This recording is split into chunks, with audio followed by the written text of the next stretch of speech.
Sabe quando recebemos uma visita e a gente quer dar aquela ajeitada na casa? Ou quando a gente vai fazer uma viagem longa e precisa colocar tudo em ordem?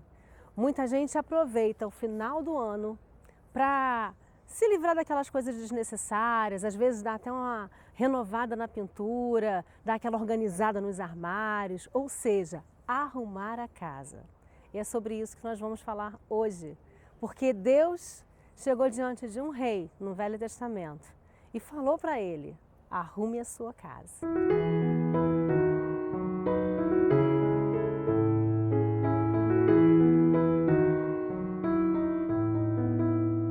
Esse rei é Ezequias e foi o profeta Isaías. Você encontra essa história lá no capítulo 20 de 2 Reis.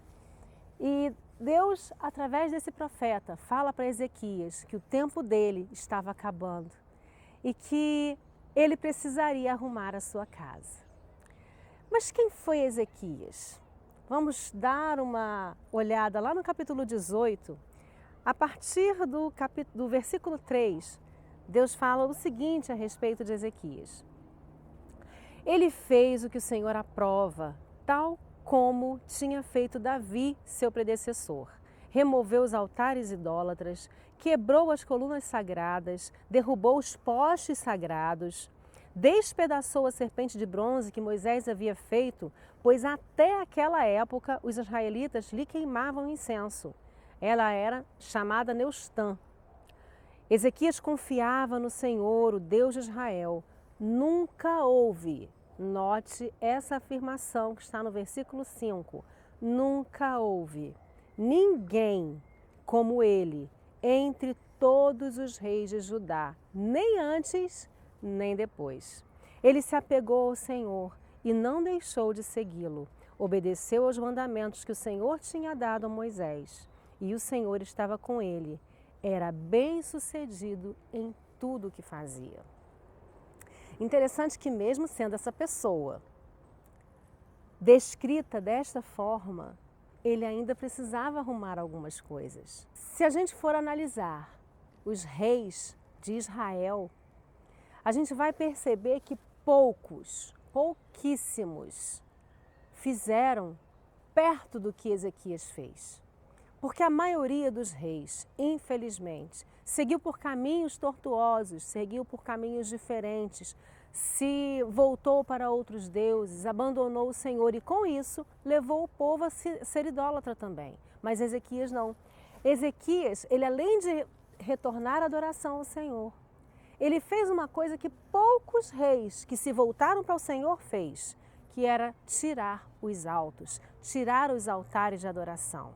Então, além de chamar o povo de volta à adoração, além de trazer de novo a adoração ao Senhor, ao Deus verdadeiro, ao único Deus, ele também derrubou os altares.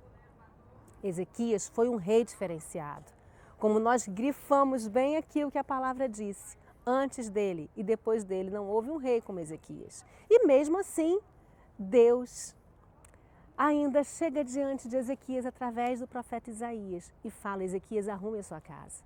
Ou seja, tinha coisas na casa de Ezequias que precisavam ser ordenadas, que precisavam ser arrumadas. Mesmo Ezequias sendo um homem que se apegou ao Senhor. Então esse papo reto, essa reflexão é para mim e para você, para nós que mesmo estando no caminho, estando com o coração apegado ao Senhor, para nos analisarmos, para fazermos uma introspecção, arrumarmos a nossa casa, no papel que nós exercemos dentro de casa ou dentro da igreja, você como sacerdote ou você como edificadora do lar, como filho que honra, como discípulo que serve e obedece ao seu líder na sua igreja, no seu ministério. O que você tem feito daquilo que o Senhor colocou nas suas mãos? O que você tem feito da sua vida? Como está a sua casa? O que precisa ser organizado? Jesus está às portas. Jesus está perto. Se a gente perceber os sinais, Jesus está muito perto de voltar. Mas para alguns de nós ele já voltou. A gente não sabe o nosso dia, não sabe a nossa hora. Esse episódio de Ezequias foi único em toda a Bíblia, foi único em toda a história. Deus não revela aos seus filhos, não sai por aí falando, olha, está chegando a sua hora, se organize, se arrume. Não, porque a gente tem que estar esperto, temos que estar vigilantes, atentos, porque não sabemos qual é o dia ou a hora da nossa partida. Sendo assim, eu te convido a viver hoje como se Jesus voltasse hoje mesmo para você. Arrume, se organize, arrume a sua casa. Veja o que está em conformidade com a palavra, porque o céu continua sendo um lugar onde não vai entrar pecado. Ah, pastora, mas assim então é impossível entrar no céu. Eu não tenho condições de viver uma vida totalmente sem pecado. Claro que não. Mas nós temos um advogado junto ao Pai, Jesus Cristo. Não deixe que os seus pecados fiquem sendo esquecidos sem perdão. Por isso que nós precisamos todos os dias ir diante do Pai, no nosso secreto, e pedir perdão, nos consertar, nos alinhar, nos resolver, arrumar a nossa casa diariamente, para que quando Ele vier para nós, ou vier arrebatar a sua igreja, nós estejamos aptos, prontos para subir. Amém? Eu te abençoo com essa palavra, em nome de Jesus.